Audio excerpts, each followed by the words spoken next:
Advocate काय नाव आपलं अमोल मातेलेजी ही युवा नेते आहेत. खूप चांगलं बोलतात. मला कधी कधी त्यांचं बोलणं आवडतं.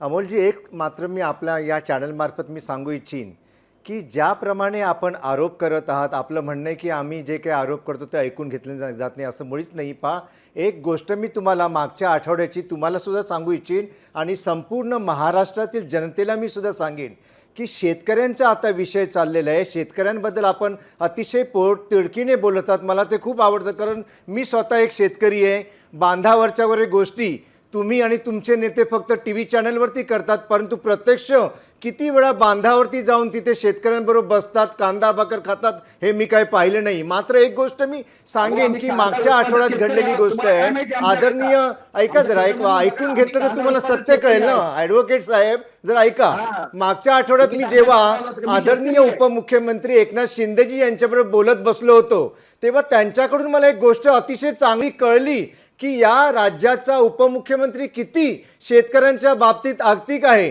त्यांनी मला सांगितलं की अरुणजी, यावेळेस आम्ही या बजेटमध्ये ठिबक सिंचन असो, विहिरी असोत, शेतकऱ्यांची अवजारं असोत किंवा इतर काही गोष्टी असोत, विहिरी असोत, यांच्यावरती त्यांना कसं काय अनुदान देता येईल आणि शेतकऱ्यांचं जीवनमान कसं उंच स्तरावर आणता येईल याच्याकरता आम्ही विचार करत आहोत. आणि या गोष्टींकरता मी स्वतः मुख्यमंत्र्यांकडे जातीने भांडणार हे त्यांनी मला सांगितलं. एका सर्वसाधारण कार्यकर्त्याला हे पाहून मला खरोखर बरं वाटलं की असा असावा या राज्याचा नेता. तेव्हा तुम्ही चिंता करू नका, शेतकऱ्यांच्या भल्यासाठी हे महायुती सरकार प्रत्येक छोट्या छोट्या गोष्टींचा विचार करत आहे. आणि थोडा वेळ थांबा, आपण अजून बजेट डिक्लेअर झालेलं नाही. अमोलजी, हा, हे सगळं सावंत साहेबांनी सांगितलं. हे आता जे 1 तासानंतर बजेट पेश होणार आहे राज्याचं, त्याच्यामध्ये हे सगळ्या गोष्टी देणार आहेत का? आमची एकच मागणी आहे की विधानसभेच्या निवडणुकीपूर्वी त्यांनी ज्या ज्या लोकप्रिय घोषणा दिल्या होत्या, ज्या घोषणांची त्यांची तरतूद आणि तडजोड आता त्यांनी ह्या अर्थसंकल्पीय बजेटमध्ये करणार आहेत का, यावर बोललं पाहिजे. अमोलजी, पुन्हा एक वाक्य सांगतो. ज्या ज्या महत्त्वाच्या गोष्टी या सरकारला अगोदर करणं भाग आहे. ऐका अमोलजी, ऐका एक मिनिट. ज्या ज्या महत्त्वाच्या गोष्टी अगोदर करायच्या आहेत त्या क्रमवार प्रमाणे या सरकारने घेतलेल्या आहेत.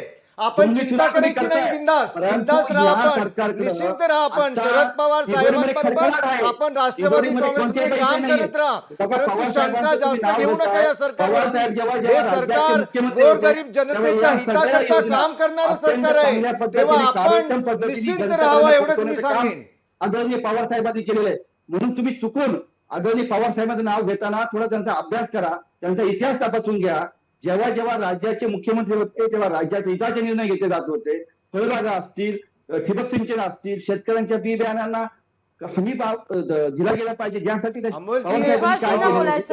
या राज्यामध्ये आतापर्यंत जे जे काही विकासाचं घडलं ना, ते फक्त आणि फक्त शरद पवारांनीच केलं. बाकी कुठल्याही नेत्याने या राज्यामध्ये कधी विकास केलाच नाही आणि म्हणूनच तर जनतेने नाकारलं त्यांना. असं आम्ही म्हणणार नाही, परंतु साहेब जेव्हा जेव्हा सत्तेवर होते, जेव्हा जेव्हा मुख्यमंत्री होते, तेव्हा विकासाची या ठिकाणी राज्याचा विकासच पाहिलेला आहे.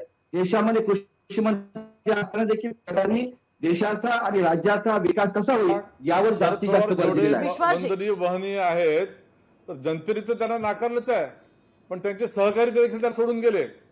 शरद पवार तुम्ही जे निवडून आलात ना, हे चुकीचं बोलताय तुम्ही. तुम्हाला मिरच्या जमतात ना, विरोधक जे बोलतात ते.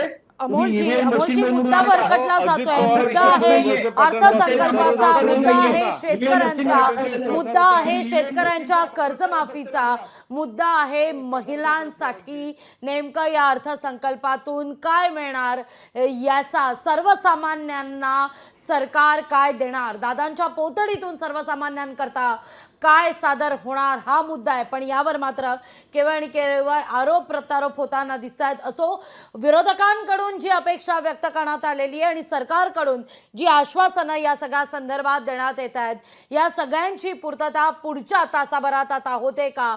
2 वाजता या अर्थसंकल्पात सगळ्या प्रश्नांचं निरसन होतं का, हे पाहणं सगळ्यात महत्त्वाचं असेल.